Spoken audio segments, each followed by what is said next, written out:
Ladies and gentlemen, welcome back to another episode of the Team Never Quit podcast. As always, thank you guys for listening and watching, and please don't forget to hit that like and subscribe button wherever you get the show. So today, before we get to our two special guests, let's kick it off with our weekly Patreon question. And this week may be a little biased, but we've got, what is your favorite firefighter movie or TV show? That's not fair. Oh. That's not fair. Well, we know the answer to that.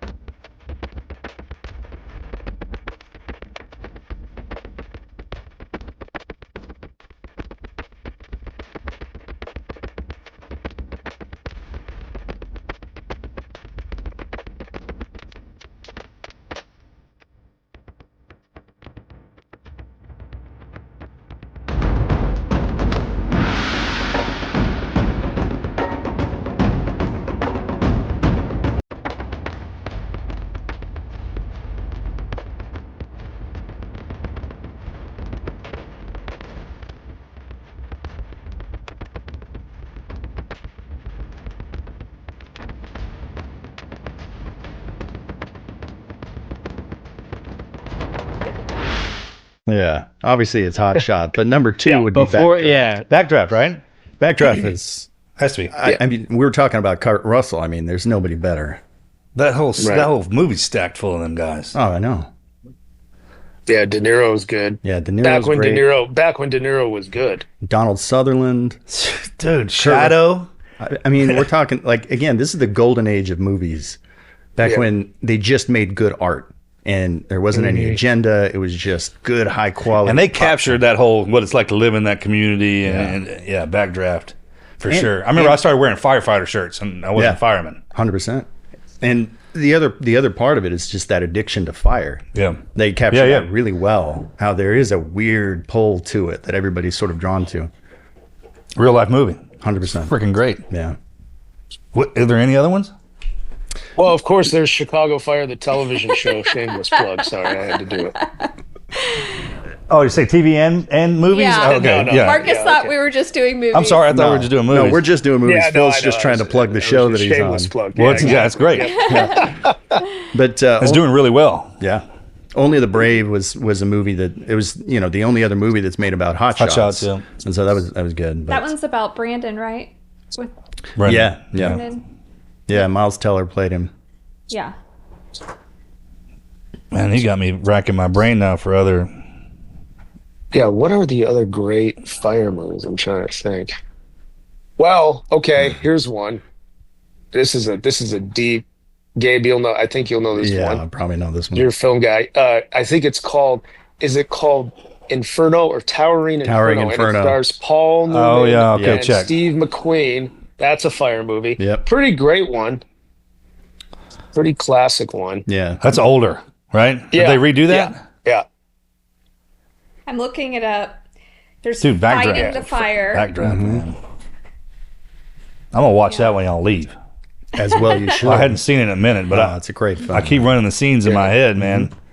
Backdraft. Got Billy Backdraft, yeah. Billy, with Billy and freaking all of them. Baldwin. Yeah. I hear they're doing a sequel. Oh, they'll mess it up. Oh, of course they will. They always do. But Just don't put De Niro in it. no, I think they have Glenn Powell.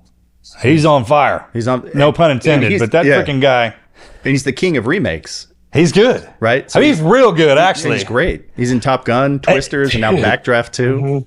You see a Super Bowl commercial with him? Oh yeah, it was so good. It was on point. So good. It was I on love point, that man. guy. I think that dude's I mean, I great. laughed out loud. Dude, when they had that dragon in that barbecue pit and he was driving down the road, I was like, it's badass right there. That freaking guy got my vote. Absolutely. He's the next. He's our next star, right? He's already a star, but yeah, It's that jawline. that's that jawline. Oh, Helps. 100%. Yeah. Yeah. Freaking helps. He could probably redo Fight Club and get away with it. Oh, easy. You know what I mean? Yeah. Yeah. That's funny. Okay, so this is our first time to ever do a podcast with someone on Zoom and someone in person. So you're going to have to bear with us for some technical things that we're figuring out, but I think we've got it all figured out. But how do you want to start it off? Well, let's start about how did you get into the business, and then we'll Go over to film. we'll figure that out. Well, I just became an independent filmmaker, just doing commercials, music festivals. Then I actually met Phil shooting a baseball movie where Phil was the star of it and I was the DP. But in terms of getting into Wildfire, at one point I was dating a wildland firefighter, a female. A woman. Which is extremely rare. And, I was living out in Santa Clarita, which is outside of LA. And I had this gigantic fire pop off just down the street from my house, talking like 100 meters away. And it ended up burning up 50 homes. It was a massive catastrophe. And I remember seeing it up close for the first time, and I was totally blown away. It was like a Hieronymus Bosch painting come to life. And there is something about when you witness wildfire firsthand, it does something to you. And, the guys, the actual firefighters, they call it the Firebug. There's something when you witness it, it taps into something primal. And man, I caught it. And I'm looking at this intense landscape thinking, I have to get in there. And so I first tried to get in with the feds by asking permission, like, hey, can I come and film these hotshot crews? And they said, absolutely not. Go screw yourself. And then fortunately for me in California, they have very liberal press laws where if you have a media badge, you're given unfettered access to any fire and you can go wherever you want. It's basically you're on your own. Take care of yourself. You can go anywhere you want. So I just took my press badge, grabbed a couple of cameras, and I just went to every single fire in California for about 6 straight years. Is that the rule there? If you got that press pass, you can take care of yourself. Get in there. That's why it's such a circus. Yeah. That's why it's an absolute circus out there, because basically any blogger with a laminated card can just flash that to the sheriff's deputies and they just wave them right in. So is there a school you have to go to get that thing? Not at all. Now, I did all of that. So I did all the same training that the firefighters do. I did S190, S290. I did Hell Week with the guys. I did the 80-hour refresher course. I had all the appropriate PPE. I actually studied this stuff just for my own situational awareness. But the reality is you don't have to do any of that. You don't even have to have any PPE. You can just, I've seen guys go in there with shorts and sandals. It's an absolute joke. And they're starting to create a hazard. And they created a big hazard. That's what I was going to ask you. Yeah, on the Palisades fire, it was a big problem. And so they ended up having to kick out everybody. Yeah, determination's one thing, but when you get in, and it's usually when you run into people who are trained, that's the problem, right? Well, the thing is, there's some people who do it right. They have a fire shelter, they wear all the PPE, they actually know what they're doing, they've taken classes. Most of the photojournalists who actually do this right are former firefighters. Yeah, check. And so they actually have that certification and they're good to go. But for the most part, the kinds of people who are reporting for the Washington Post and the New York Times, they have no clue. And this actually cascades into their reporting too. This is why the reporting on wildfire in the mainstream press is so disconnected from the reality, because they're not actually getting in there and understanding it. They're not spending time with the firefighters and understanding their world. They're just doing it from the streets where the homes are burning, and then they inject their narrative into it. And they're there to tell a story, not the story. This is actually an outside opinion. 100%. Phil, how'd you get into this?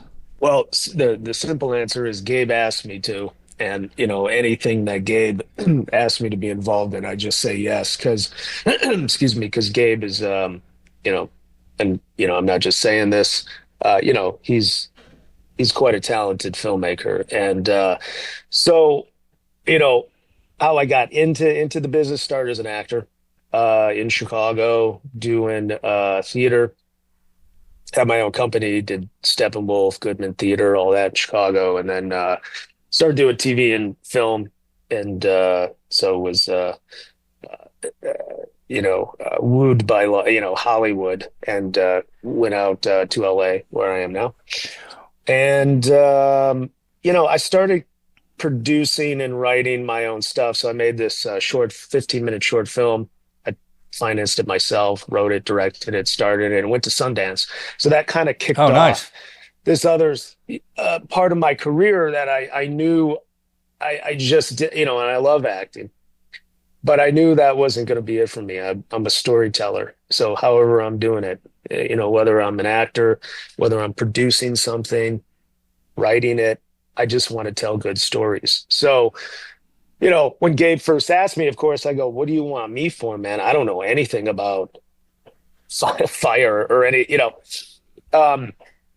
but I learned, And I went out with him. I mean, he was already ahead of me by a few years, but by the time I hopped on board the project and we were going out, there was still a couple more years of fires that we did together, which was really great for me as a producer. I was right there with Gabe. I mean, we would, I'd be sleeping over at his house and we would just wait for calls and we would roll out at weird hours. And when we weren't doing that, we'd be like kicking back, drinking whiskey, cutting the film. So it was a really kind of a cool process. And, Gabe is far more educated and I also, by the way, I trained as well. I did the hikes and I did all that as well. Gabe's way more educated on all the fire stuff. I was more the guy who helped him shape the story because it was like hundreds of hours of footage. And, we wanted to make a film that played like a narrative feature. So as you probably noticed from watching it, there's no talking heads. Like a typical doc, you've got, you cut to interviews. We didn't want to do that. We wanted it to, play like you're watching something that could be a piece of fiction. Like a Terrence Malick film, like Thin Red Line or something like that. So that's a little bit of it right there.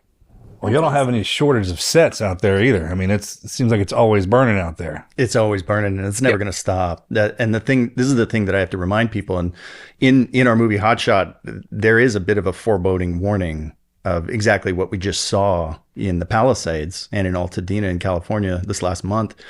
Is it ain't going to stop because they're so distracted with the climate change narrative, which really has nothing to do with the wildfires. It's the accumulation of fuels. We've gotten so good at putting out these fires and they're so aggressive at putting it out. They've been doing it for 100 years. You've got these areas that are meant to burn every 8 to 10 years that haven't burned in 80 to 100 years.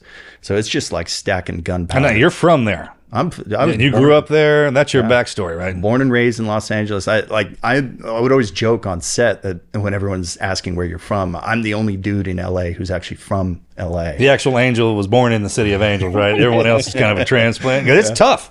It's tough. When you show up to the gates of the city of angels, man, you'd think it'd be it's paradise, but it's tough to live in there. It's tough, and it's getting tougher. It's getting much, much tougher. And frankly, I had to bail out. I left in 2021. Like a lot of the refugees from California, I fled to Nashville, Tennessee. And part of the reason why is because they're not going to fix this wildfire problem there. They keep enduring the same lesson. I say enduring instead of learning. They ain't learning their lesson. So they continue to blame climate change when they could just take a chainsaw in their backyard and get rid of the brush and they wouldn't have to deal with this. And the thing that I've been pointing out to, my family is from the Palisades. My aunt lost everything. My cousins lost everything. My uncle lost half of his home. So it was pretty devastating. But I've been warning people for years, when you look around the brush around that neighborhood, it is like a rat's nest. We're talking like 12-foot tall chaparral growing right up against these homes. They don't stand a chance. The thing is, like, you have to get rid of that stuff because it is going to burn. It's inevitable. California's fire country. Basically, everywhere from the Rockies on west is fire country. And so if it's not burning, it's going to eventually. And our inability to accept the inevitability of it means you're going to keep seeing that history repeat itself. And I don't see him fixing it anytime soon because when you watch Governor Newsom talk about it, he's still talking about climate change. And when you continue to put it on something that we don't have control over, like the weather, that's a completely disempowering narrative. And that means you're removing agency over our ability to stop this. It's totally stoppable.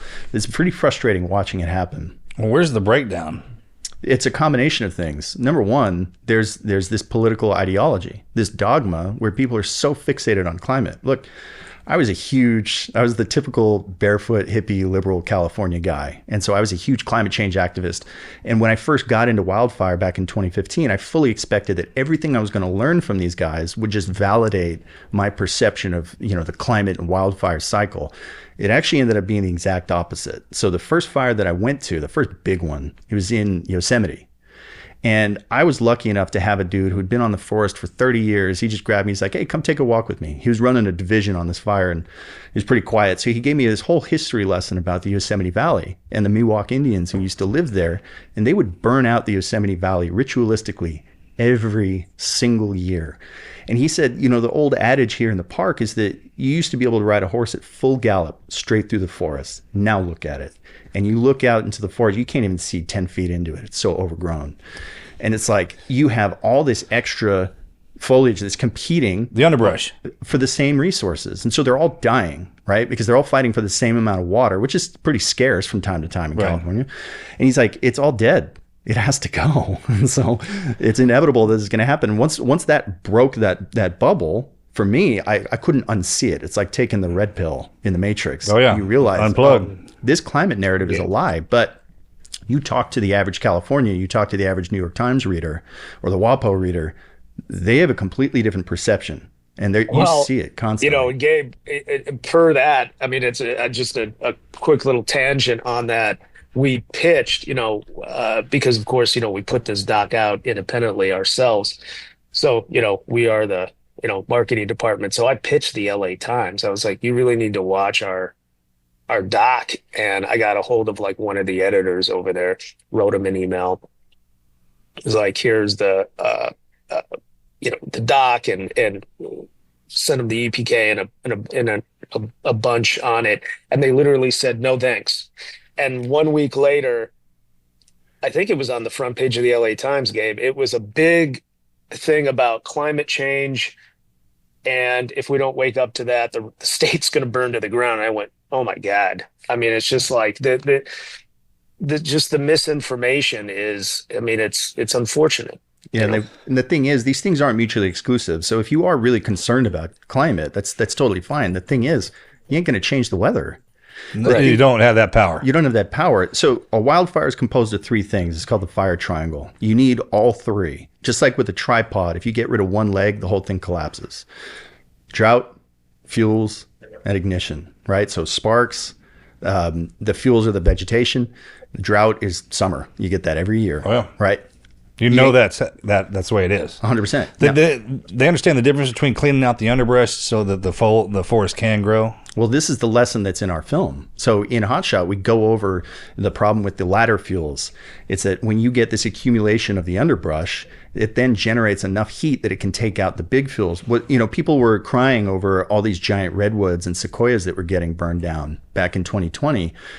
And nobody ever asked the very obvious question. If these trees are 2,000 years old, but the fire cycle in that forest is once every 300 years, you get a purging wildfire. How did they get to be 2,000 years old? What happened 2,000 years ago that made these trees so robust? And it's the Native Americans who lived there who started burning it off every single year, getting rid of that underbrush. So those are man-made trees. Correct. Trees aren't meant to live for 2,000 years. Those lived because men were cultivating that garden. They were good stewards of the land. And that's the only way. You get rid of that competition, you get rid of the fuel competition, and then all of a sudden you get that tremendous growth. That's why humans are put here, to maintain the land. We're supposed to be stewards. Is there any part of that foliage that's not native to that area? Well, there's plenty. And the thing is, you get more invasive plants with these burn cycles because we're destroying these old growth trees because we simply let too many people into the party. That's right. You know what I mean? And so now it's irreparable. Some people don't get along. 100%. Some people are stronger than the other ones, and even if they're still having a good time, you can have such a good time that the other ones won't. 100% true. So are y'all both working on policy change now? Are you actually trying to change legislature? Yes. I mean, I know that you're doing it through the film, but are you becoming activist as well? Yes.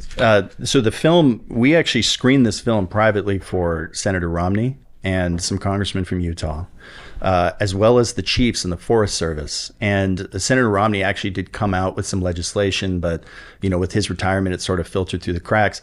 But one emergence that we've seen recently is the election of Tim Sheehy, who is a former Navy SEAL. He became a fire aviator, and he started a fire aviation company in Montana. Great dude. Great dude. He's a red-carded wildland firefighter. He's the first wildland firefighter to serve in Congress. He's an original Sheehy. I know. He had this great joke on Capitol Hill earlier. He'll tell you the same thing. I know. I don't have the guts to check, but...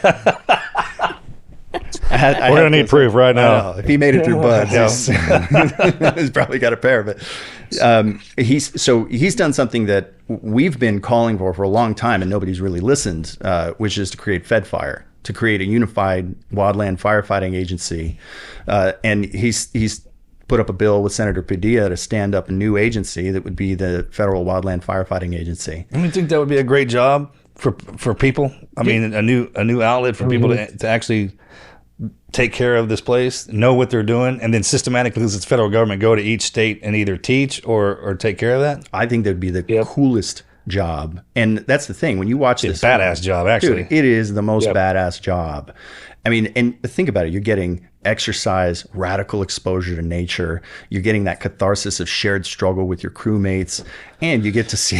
I mean, there's nothing more like primitive and connected to ancient humanity like sitting around a campfire and just...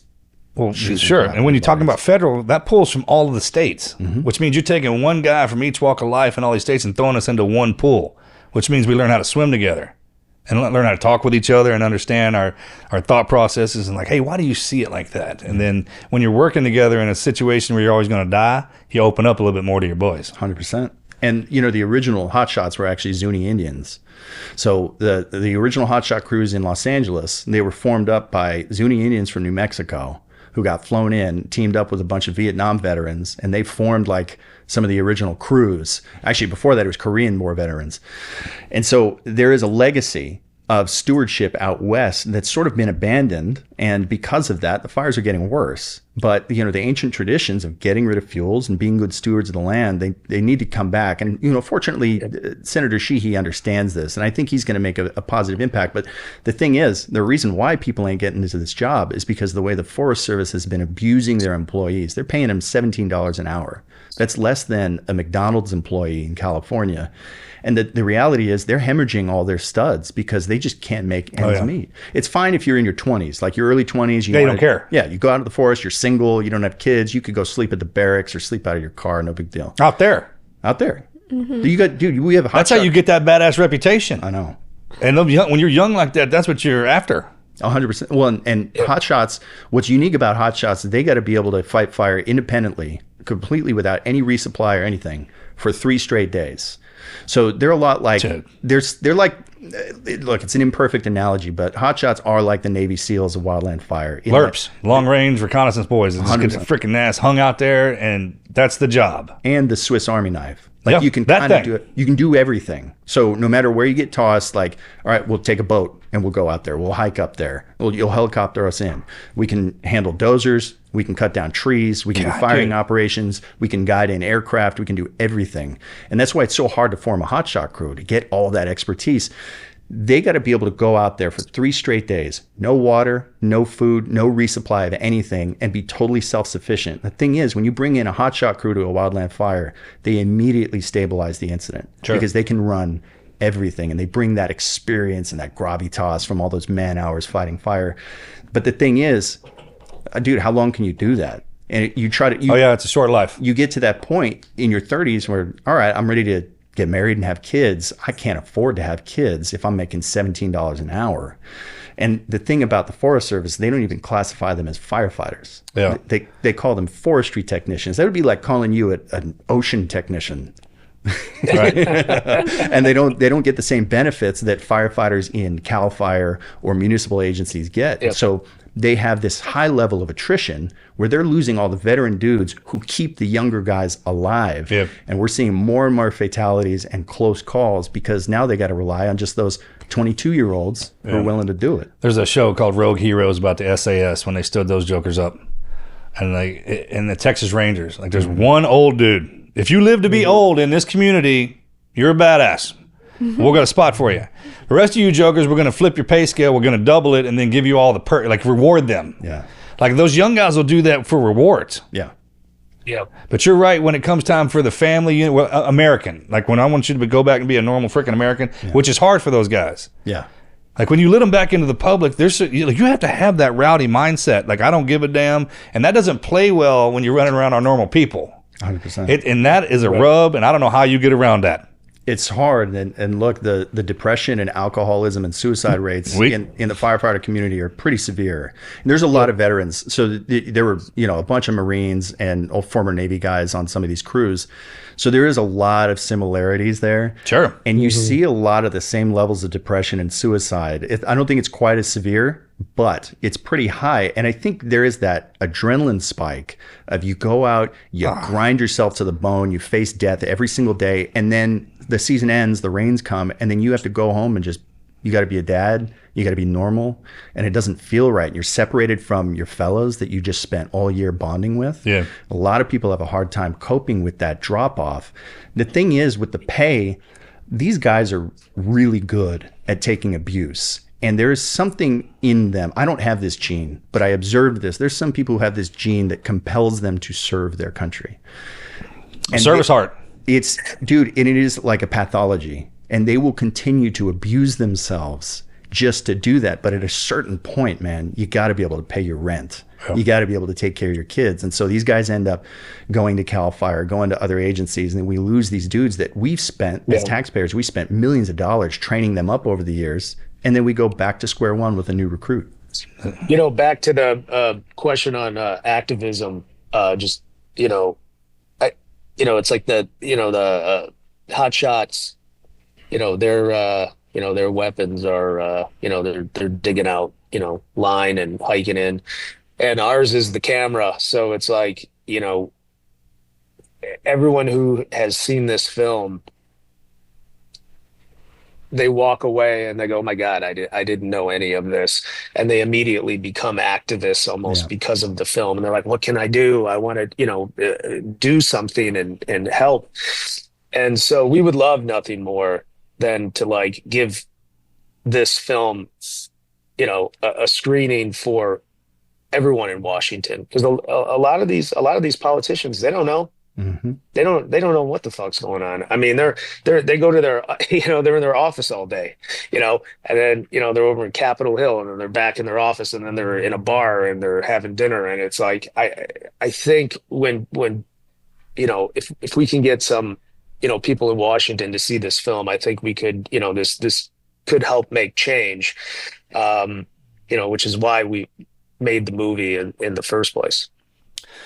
Well, the activists that you're running up against, they've seen a movie. That's what turned them into that. Mm-hmm. They just saw the wrong one. Right. Yeah. Yeah. Well, I mean, their hearts are in the right place. Have you ever seen anybody like that? Like, hey, man, you're doing the right thing for the wrong reason. Mm-hmm. And you can see it in their eyes. Mm-hmm. That's why you don't have to talk down to them. Yep. Especially our bleeding hearts, our liberals, man. They're truly trying to do the right thing. Yep.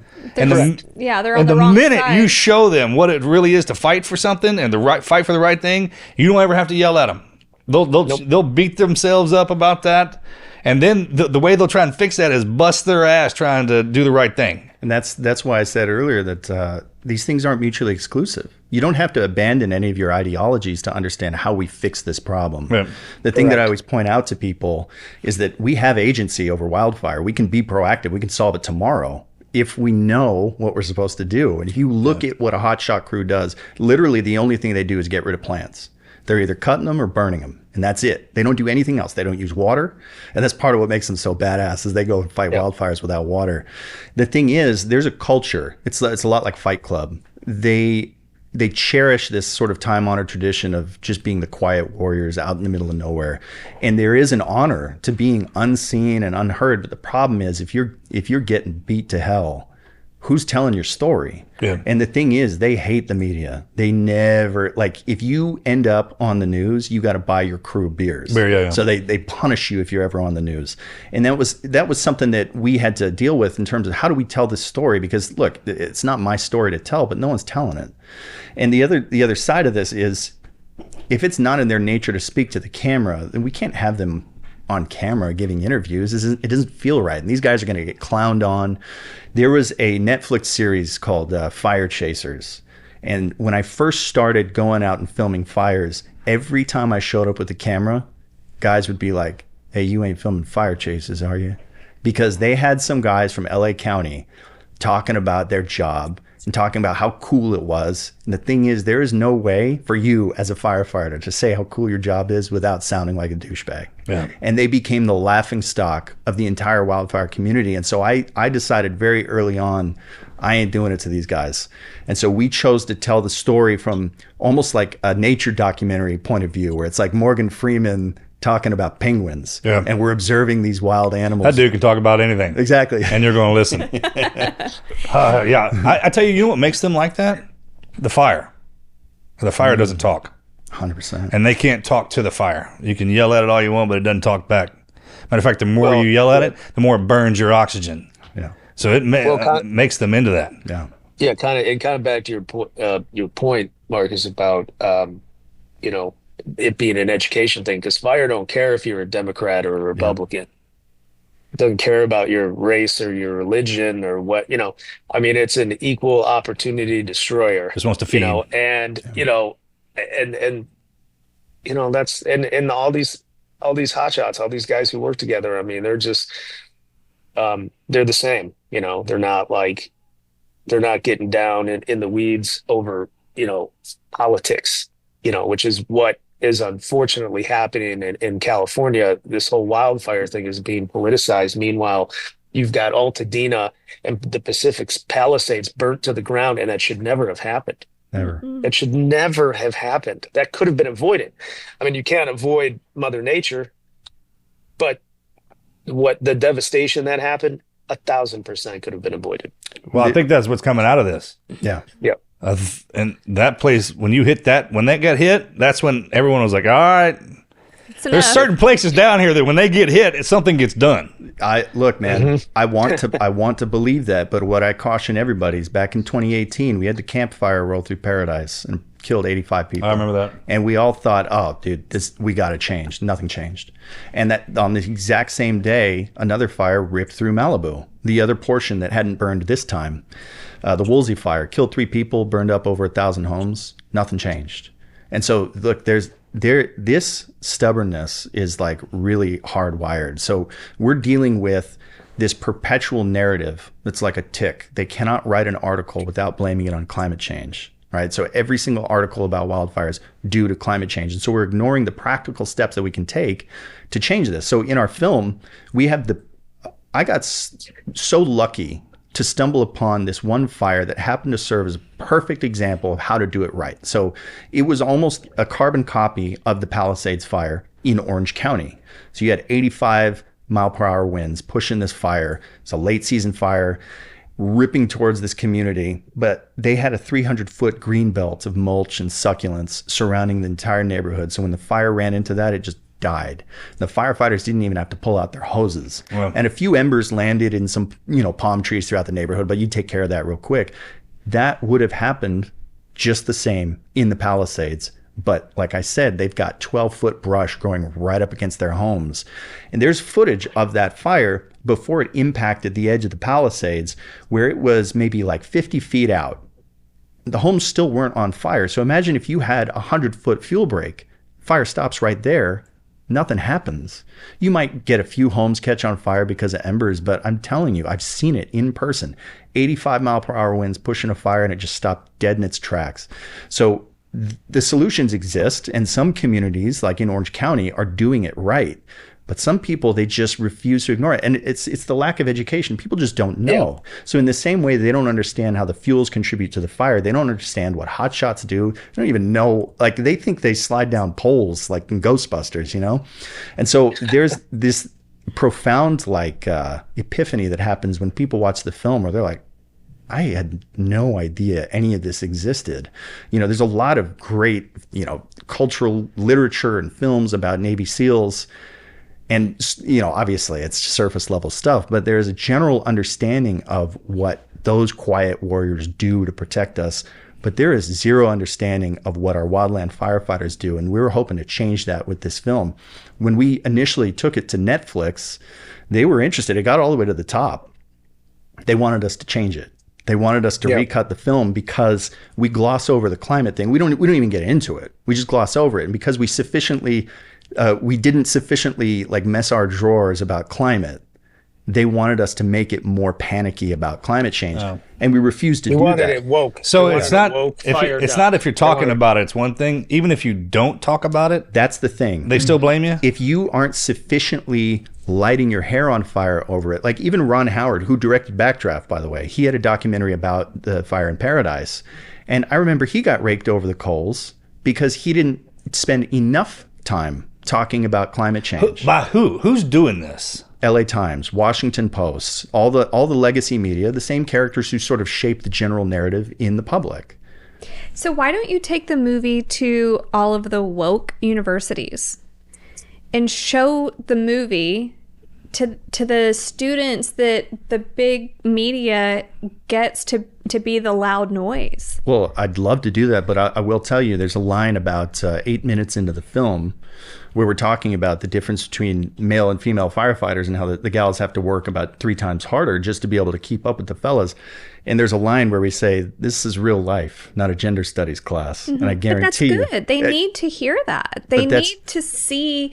I feel like movies show, your film shows real life. And sometimes they just need to see it. Look, I would love for that to be true, but the experience that we've had is when we take it to these places like Netflix and HBO, they had very similar reactions. Even some of the film festivals, they get very triggered by that reality check. And some people just aren't ready to hear it. And what's frustrating is that they will shut out the entire lesson behind that just because they get triggered by some of the language. And it goes to that refusal to accept that, dude, we're all different. We all play our role. Like, we need the bleeding hearts to sort of keep us in check from getting too hyper aggressive. They serve a purpose. They keep the athletes in check. 100%. We talked about that. Yeah. And you got the spiritual people. They keep there is a duality here. I mean, we watch out for each other. Yeah. You talk about diversity. We were talking about that earlier. That's what America is. We're not Germany, Japan. We're all of that mixed into one. The minute you try to diversify us instead of unify us, we can get pissed. I mean, Americans can do that quick. We all love to fight. Yeah.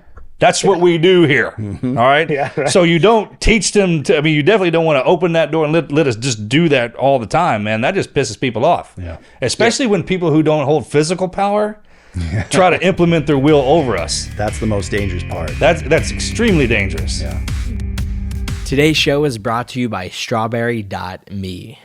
Ever feel stuck, wanting to make changes but never really following through? That was me, always really wanting to get organized, stop procrastinating, and build better habits, but I'd always just end up right back where I started. Then I found strawberry.me and everything shifted. My coach didn't just give me advice, she really walked through and helped me create a plan that actually worked. And it's led to real, lasting progress, and it feels good. And for the first time in a while, I actually feel in control. Strawberry.me matches you with a certified coach based on your needs, and you can start in as little as 4 hours. Whether you want to break bad habits, build better routines, or just gain clarity on what you want to do next, they've got experts to help with it all. Take that first step. Go visit strawberry.me/TNQ to start your journey. That is strawberry.me/TNQ. And for our TNQ listeners, you will get 20% off your first month membership. Don't wait. This could be the support that you've really been looking for. So go visit strawberry.me for more information.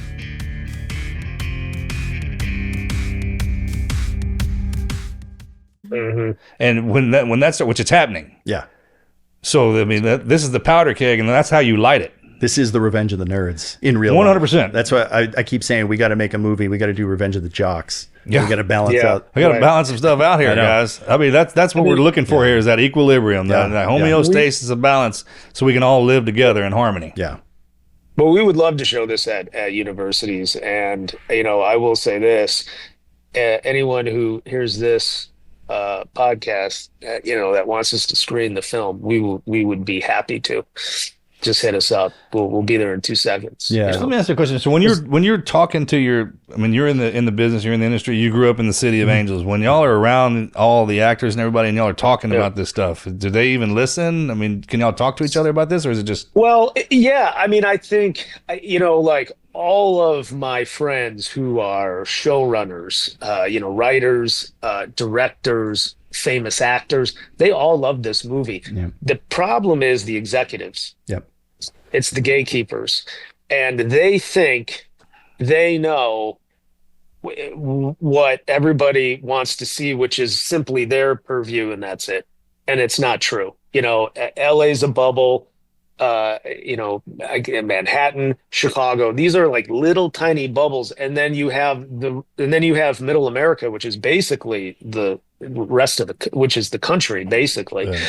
And, it's like, it's just so hard. It's like, it's these people in charge, and they want to control this particular narrative that Hollywood has. I mean, you're seeing the fiasco that's happening now with this movie, Amelia Perez or whatever it's called.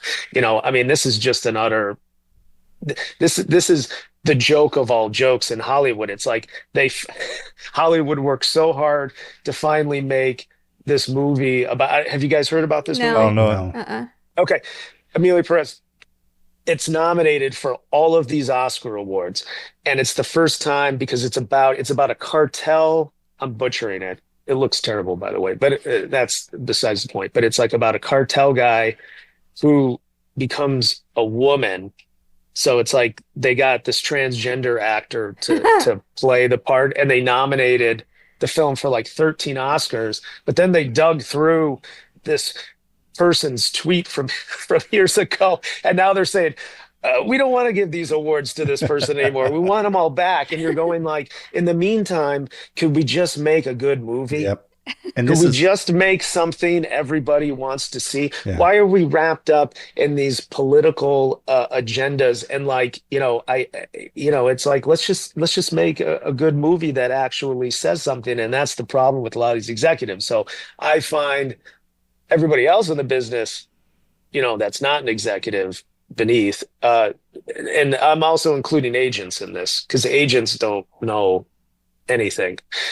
I mean, I have some good ones, but I mean, for the most part, they don't, know. If they're not brokering films and people, they'd be brokering, grain for cows. I mean, it doesn't matter for them. So an artist typically watches this movie and they love it. I mean, they're just like, this should be nominated for an Oscar.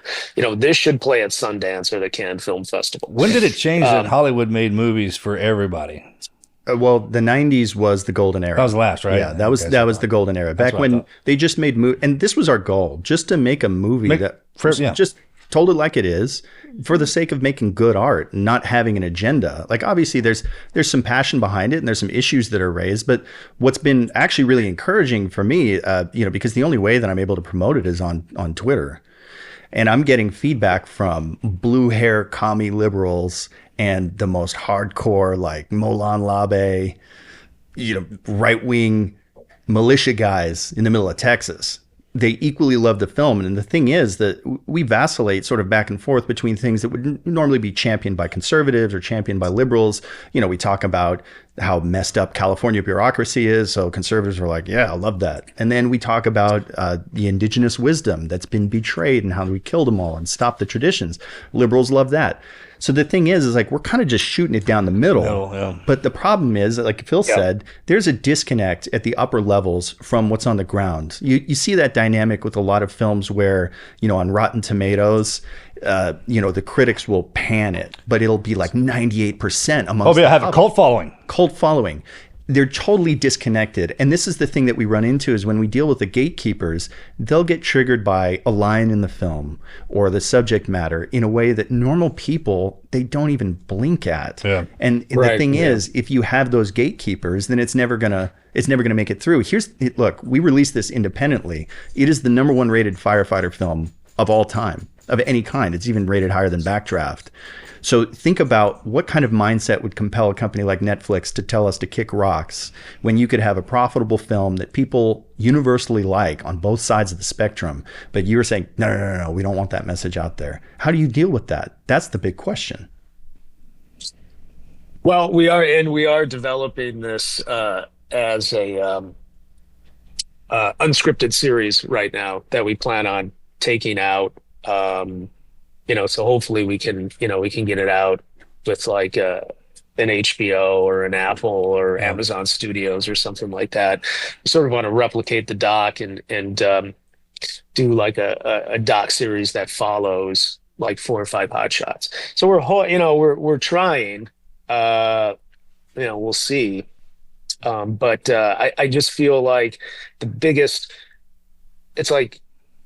problem is whether you agree with film, a piece of art hanging on a wall, a piece of music, when you remove really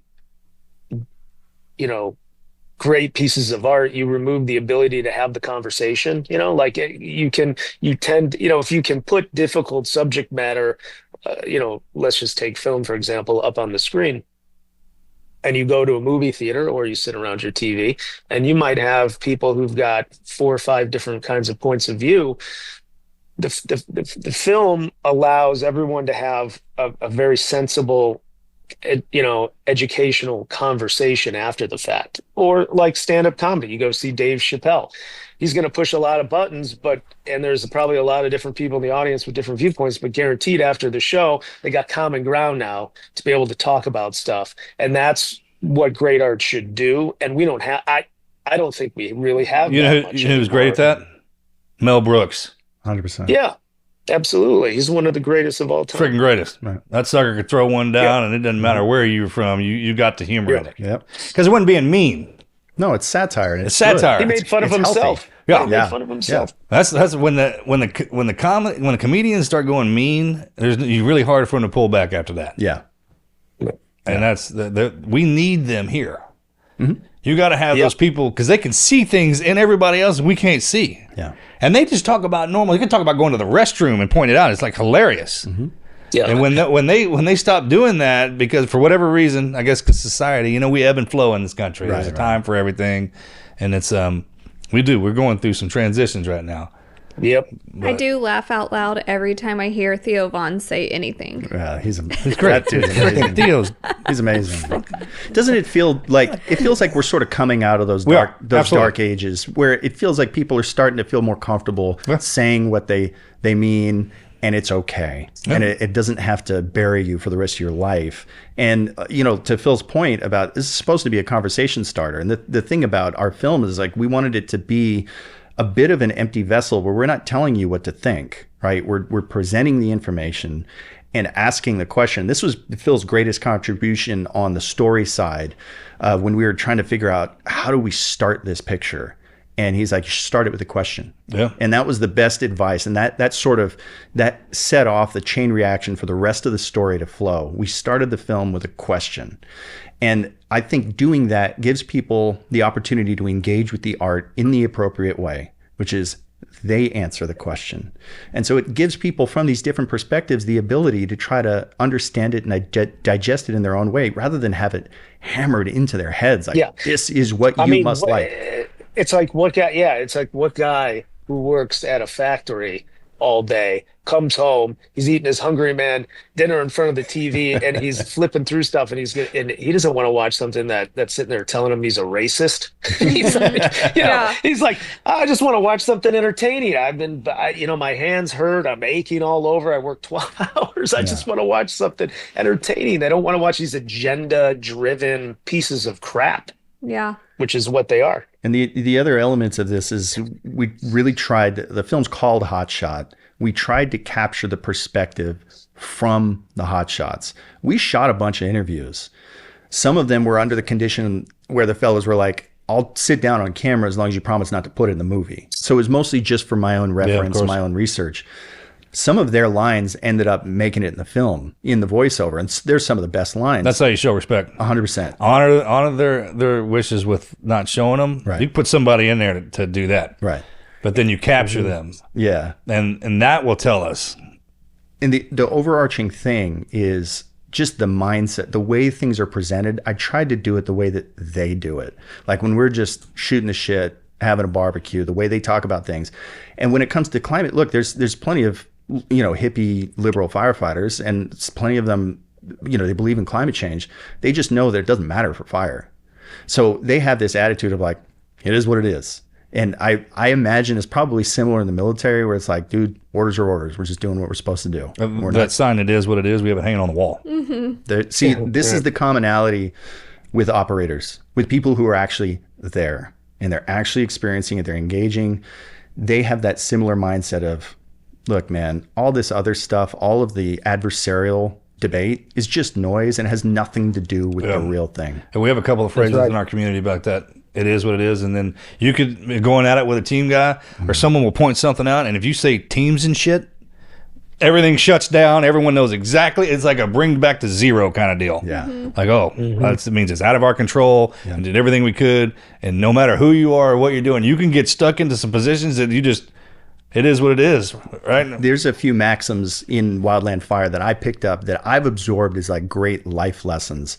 One of them is radio discipline. So over the radio, you got to be efficient. You don't curse. You stay calm. You keep your problems small and private. The other one is you fight the fire that you have, not the one that you wish you had. And that is a recognition that there is a force that's way bigger than you that's in control. And you can try to wish for the perfect conditions like, oh, I wish we had more time to get this ridge prepped. Well, you don't. So figure it out. And that's where our approach to the climate debate comes in is like, dude, it is what it is. This is what we've got right now. You ain't changing it tomorrow. The only way to make an impact tomorrow is by getting rid of the fuels. And so that's the approach. It's not an activist approach. It's really just trying to reflect the way the operators see all this stuff. Well, I see the fighter in front of them as opposed to the one that's coming up after. Exactly. As you're worrying about that other dude, that's where it runs into problems. And out there, you got to go up your own wits. I mean, you can't even imagine what it's probably like to be in them guys' shoes. Oh, I can imagine it. Not you. I'm talking about in general. Like I can't. Yeah. It's not wasn't my chosen profession. Yeah. But that's we tried. One of the things with the film is right, Gabe. I think you're about to say it. It's like that's what we wanted to do with the film. We wanted you to walk away from that and go, oh my God, you know, we wanted to make a film that was palpable. Yeah. You know, that you went and walked in their shoes. I think we accomplished that with it because people walk away from it and they're pretty affected by it and they take it very personal. I had, when we were screening it in Utah, I had a grizzled old hotshot. I didn't know him from Adam. Never met him in my life. He was from a different region, but he was probably 40-something years old, beard down to here. He looked like Forrest Gump when he decided to stop running. Yeah. In tears. And we tried to tap into something. Our motto when we were making this film was show, don't tell. So rather than having people describe what it's like to face 1,000-foot fire tornado or fire burning over your vehicle on both sides, let's go out and show it. And that's why it took us so long to film this thing, because the amount of times you got to go out there to capture those moments. You know, it's like any other kind of nature photography. You know, anyone from National Geographic will tell you the one time they got that lion kill, they were out there for 6 weeks just to get one kill. And it was the same thing for this. So we took that time because I wanted to show people what this is like and have them feel it. And the other component of this is the sound. So all the fellas who I knew who were ever involved in a burnover where they had to deploy their fire shelter and get under, they didn't describe the heat.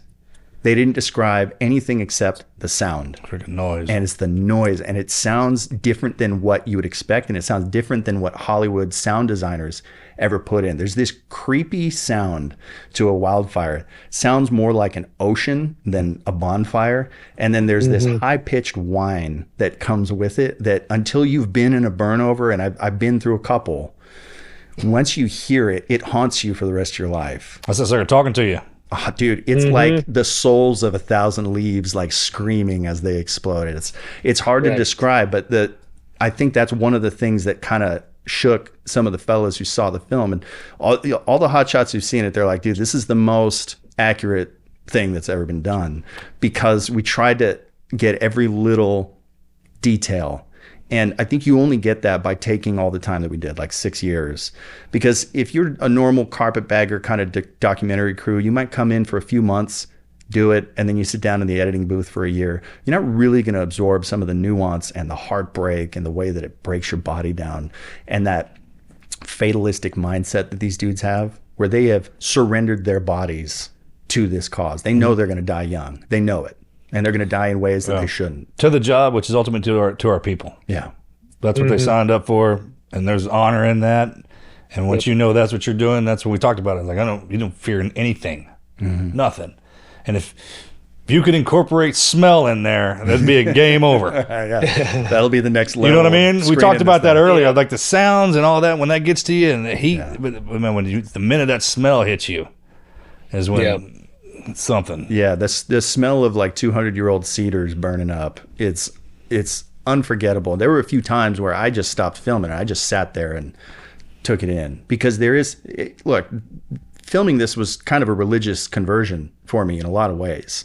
It gave me a glimpse of God's power, and it truly brought me to God in a way that nothing in my life ever has. I'd spent my whole life being that typical California atheist dork. There is something when you get a glimpse of your own mortality and you see something as powerful as extreme fire behavior. It's the most powerful force in the universe. Yep. It changes you. And I genuinely believe that something was looking out for me and kept me alive, because we had some close calls that we sure did. Yeah. Someone like you will understand where it feels like something else is dipping his hand into this. Oh, you know when that happens? Yeah. Like putting your rifle right next to you half a dozen times. It's like, it's hard to describe. And first couple, you're like, oh, but then there's one. It's like, okay, yeah. Roger that. And then whatever created that, they can destroy me. Then that's when that humbleness comes in. Yes, that is ultimately, people I think have this perception, if you have a brush with death, that it makes you fearless. But what it really is it makes you humble. Yeah. And that was the profound thing for me. I would always look at these hotshots in awe. I'm like, man, these guys are so tough, dude. They're not scared of anything. The reality is they've just accepted this force that's bigger than them. Yeah. And once you have that moment of humbling, it brings you peace. It's hard for a human. Dude, it's impossible. Especially if you're brought up a certain way. It's hard for a human to accept that we may be in the image of God, but there's some stuff down here to whoop your ass. Yeah. Yep. So for our listeners, when they watch the movie, what do you want them to come out? What's the ultimate goal?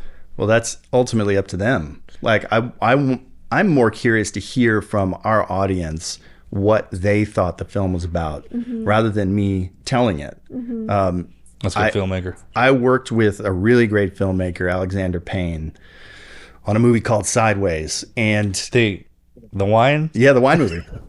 Dude, I love that movie. That was a great film, dude. That was my awesome. That's Paul Giamatti. Yeah, Paul Giamatti and Thomas Hayden Church. Yeah. Great movie. Funny.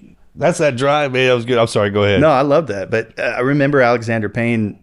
I had a few chances to talk to him, and I think he was quoting Kurosawa when he said it. But I asked him about Schmidt, another movie he made. I asked him what was it about? With Jack Nicholson. Yeah. And he's like, if I could put it into words, I wouldn't have had to make a movie about it. Yeah. That's not your job, right? That stuck with me, and I realized this is what art is for. It is for explaining and getting people to feel the things that you cannot adequately convey with words. So as far as what I want the audience to come away with, I want them to tell me what they come away with. Ultimately, just because I'm so emotionally connected to these firefighters and the topic, I hope they come away thinking like, hey, we got to take care of these guys. And they'll call their congressman and say like, hey man, we got to start paying them better. We got to start clearing our brush. That's sort of my real world aspiration. But in terms of the lesson, that's up to you. And we really did try to leave the film to give people the opportunity to make it what they want. Not to skirt the question, by the way. I think, to the point of your question, sure, I would say Gabe's correct. And also, the film's probably about like the fragility of life, because the other storyline we have running parallel is, of course, Gabe's relationship with Justine. And as we watch fire season and all the havoc that fire causes and the death, there's a rebirth, and that relationship also dies, but there is also a rebirth after that as well. So I think that's probably what we hope that the audience walks away with at a minimum. And then, like Gabe said, the rest, it's always interesting to hear what people have to say about the film. Cause sometimes I hear people talk about it and I go, oh, wow, I never even thought of that before. Do you have a place where people can go other than your own social medias where they can go and like a forum about the film? Well, at this point, it's my account on Twitter. That's where most of the discussions are. And I post a lot about fires, and people have found it useful because I've managed to predict a lot of the fire behavior that we've seen over the last couple of years, not because I'm special, but just because when it comes to fire, past is prologue. And these things follow the same exact patterns over and over. And if you learn your fire history, you know exactly what to expect. And it follows like black and white. And so that's where the primary discussion is. Hotshot _movie on Twitter. But we also have people reach out to me through email and on our website, hotshotmovie.com. And I've met some very, very interesting characters and, old wildland firefighters and, even liberal activists, conservative activists who want to get engaged because they see this and they think like, man, these guys are special and they have a very special job. And there's this force of nature that's so powerful. And to Phil's point about there's regrowth after the death of something, and the regrowth is usually stronger. Like, I'm married and I'm starting a family out in Nashville and life is good. And that's the thing you understand when you watch a fire burn through. Yeah, we weep over the loss of all this stuff, but that regrowth comes in real fast. Right now, there's real fast green shoots coming out in the Palisades right now. This is just a month later. And within the next 6 weeks, it's going to be completely covered in wildflowers, all these pollinators. Yeah.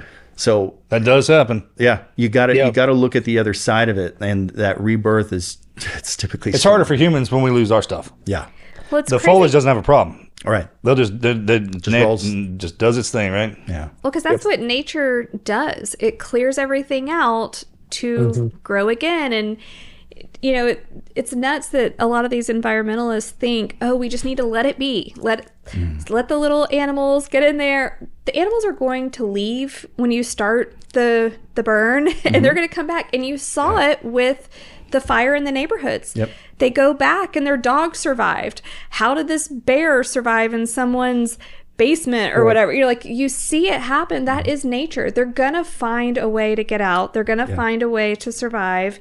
You just have to clear it out in order to keep these homes. I've observed animals have very good instincts on wildfires. And look, not all of them make it, but it's part of life. And most death in nature is pretty violent. And that's the thing. If we leave it to the natural cycle, you get very violent wildfires. So we have 3 distinct eras of wildfire and forest management. The pre-human era, 12,000 years ago, where there was only one source of ignition. That was lightning. So fires were really rare, which meant there was a lot of fuel buildup in between fires. And so the fires were nuclear. Then you have the Native Americans managing the forests, and they were putting fire on the ground every single year.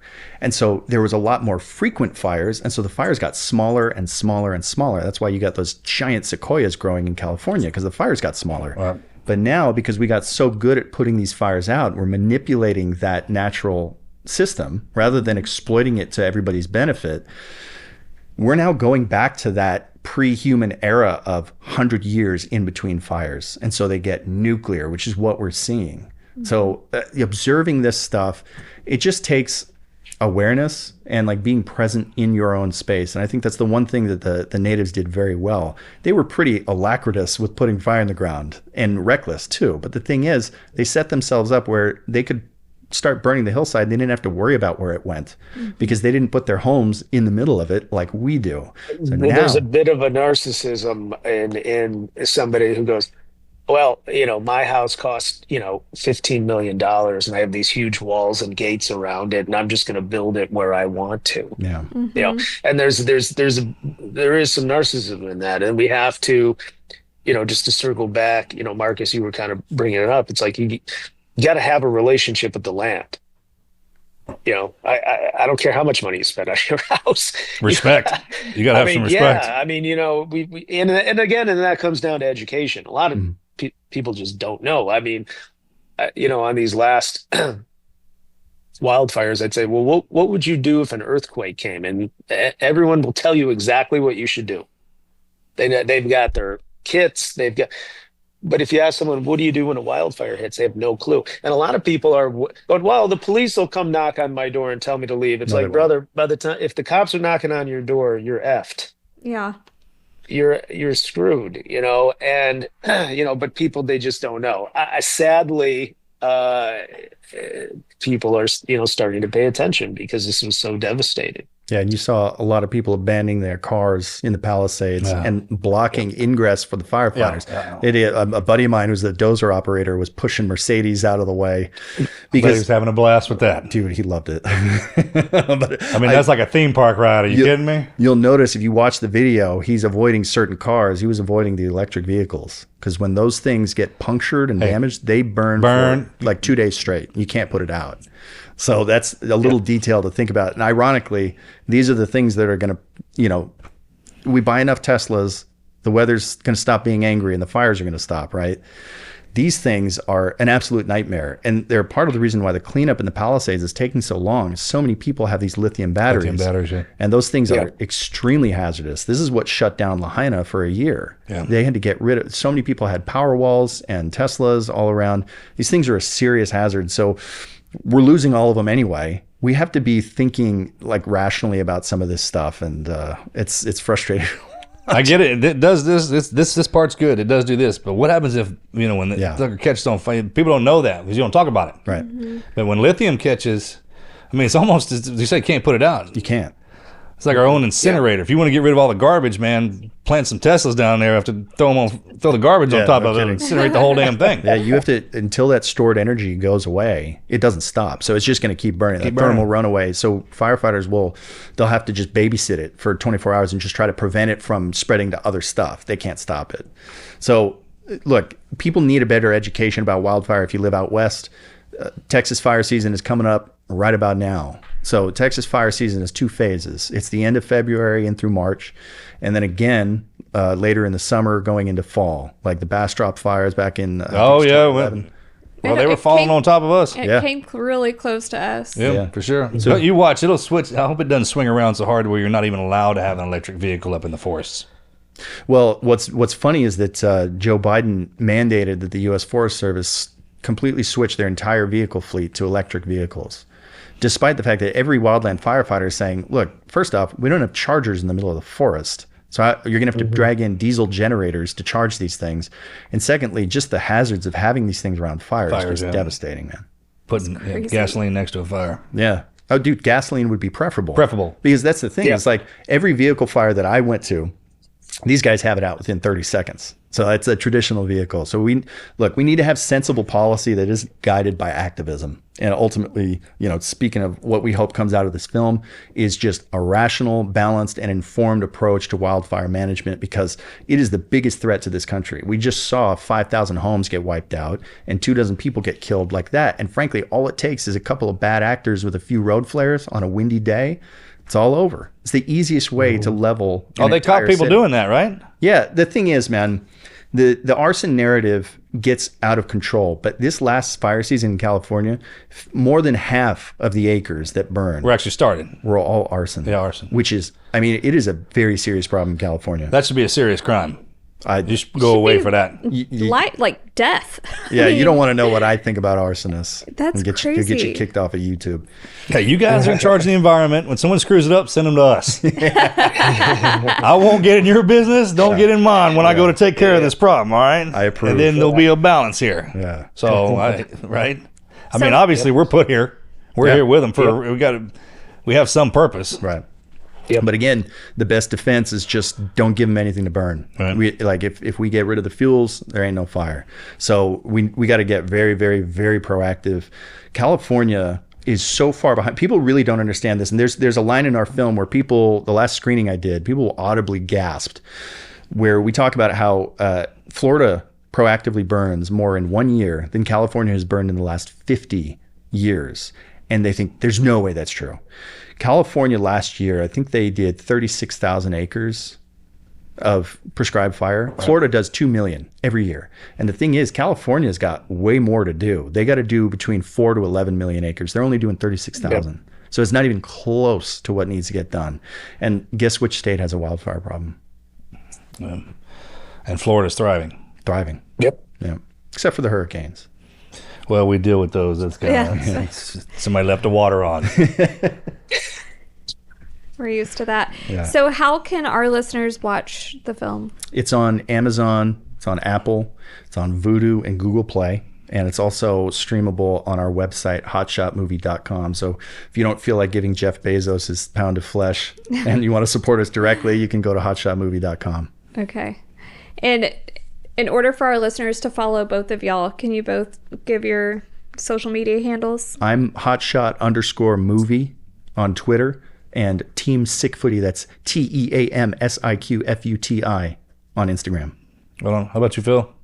Phil Donlon and the number one on Twitter, but my Twitter account kind of sucks, so don't really follow me there. It's not a big, Instagram is Phil dot Donlon, DONLON. So that's Instagram. Okay. Awesome. And Chicago Fire? Chicago Fire, I go back go back tonight to film some more of season 13. Nice. Dude, you make it over 10, that's a big deal. Yeah, I mean, you can't stop Dick Wolf. Yeah. I will say. How about that guy? We've never met, but kind of a fan. Like, he puts some good stuff out there. Yeah. He does. I mean, well, that's kind of like what we were just talking about. You know, it's like he's one of the last guys that's still making stuff that, you know, people want to watch. You know, it's like, you know, this, you know, it's entertaining. It's, you know, it's soap opera. It's all that stuff. You know, like Blue Bloods. You know, shows like that. Great you know? show, man. Yeah. He definitely captures our spirits. Yeah. He's like a John Hughes kind of guy. You know what I mean? Like, he can just see into a neighborhood and be like, hey, man, this is what this is. I love it. All right. Well, our listeners need to watch Chicago Fire and Hotshot. That's right. Yes. Well, thank you, gentlemen, for doing this. Thanks. It was a real pleasure. This is the Team Never Quit podcast. So buckle up, Buttercup.